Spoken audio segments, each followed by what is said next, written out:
Comme vous pouvez voir dans celle-ci, ben, vous voyez un portrait et il y a beaucoup d'abstraction. Il y a une image entre l'image et l'abstraction, ça m'intéresse beaucoup. Et vous pouvez voir aussi que la toile, juste le fait que la toile soit fripée en bas, je trouve que ça l'ajoute à l'image et à la peinture. Ça ne fait pas juste le fait que la toile est libre, ça ne fait pas juste ça l'ajoute à la toile, ça l'ajoute à la peinture. C'est ce qui m'intéresse beaucoup. Et aussi, l'image, le fait que l'image se forme dans l'abstraction, c'est quelque chose qui a été très récurrent dans mon travail. Et je travaille toujours entre l'idée de l'abstraction et l'idée de la figuration. Mes toits sont jamais totalement figuratifs, sont aussi un peu, j'emprunte beaucoup de techniques abstraites de l'abstraction. Et ça m'intéresse de développer de cette manière-là. Alors, vous pouvez voir aussi un exemple de qu'est-ce que je fais de cette manière. Vous voyez un fond très gestuel, très corps à corps comme technique. Puis vous pouvez voir aussi que j'ai travaillé très précisément sur les yeux, des détails très prononcés. Et voilà. Et voici une toile que j'ai faite dernièrement.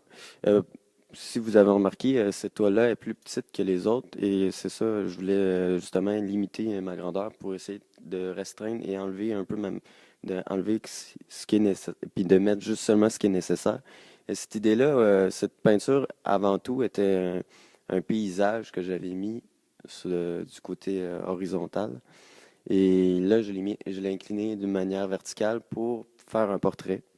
Et pour moi, c'était très le fun parce que j'ai mis du gesso après et j'ai fait une toile, un portrait en fonction du paysage en arrière.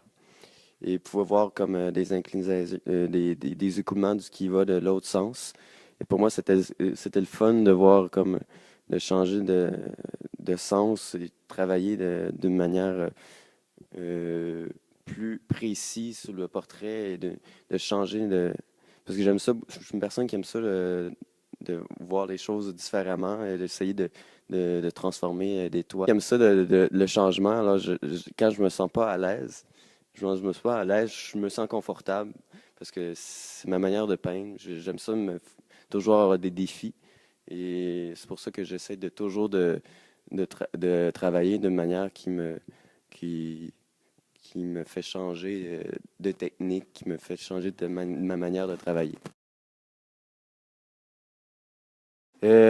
Principalement, j'aime bien travailler avec l'effet des accidents, comme avant d'avoir fait un portrait, d'avoir entamé un portrait, j'avais laissé cette toile-là par terre, puis je peignais avec l'idée de l'abstraction, et c'était juste des coups de pinceau involontaires que j'avais devant moi.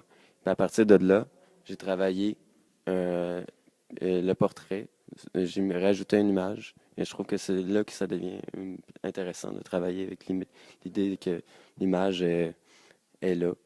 Puis, comme on a vu sur les autres, ben, j'ai laissé, des fois, ma toile est froissée, mais c'est pas nécessairement volontaire, mais ça l'ajoute à la peinture. Alors voilà, merci d'avoir écouté Anthony Roger. Donc, Merci, Anthony.